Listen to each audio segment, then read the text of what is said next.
So this is how the I-9 is packed up and leaves Luraco. It's on a pallet, shrink wrapped, tied down with a no stack.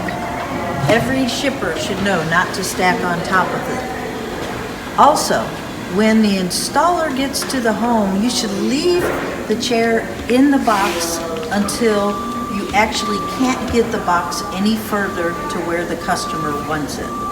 Don't take the box out before you get to the customer's home. They need to see how it looks as it was shipped to them. So here's the I-9 with the boxes removed. This is what we want the installers to pay attention to, is how to move the chair inside the home. What we've got here is a little illustration for you. This is the actual frame that's underneath the I-9, and what we recommend is that there's 2 furniture moving carts for the I-9 to be traveled from the truck to the house and inside the house. So 2 furniture carts, and we want the frame to be balanced on the back and the front so there's no undue stress. So the moving carts can be put either way.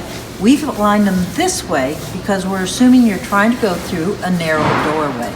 So the I-9 without the arms, and this always takes 2 people to do the installation. So the installers, you need to make sure you pick the chair up by this slot right here.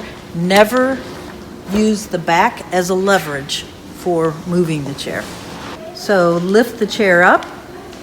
There's 2 wheels on the back of the chair, so that should help in the movement. And the installer should slide the chair onto the moving carts.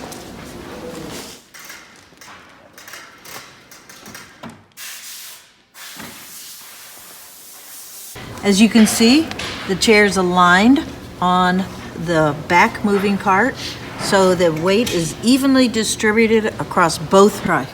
So the I-9 is 29.5 inches wide at the widest point, which is up where the shoulder pads are. You want to make sure that you do not torque the back of the chair in any way, and it should be an even team here of pushing and pulling for moving the cart to the home.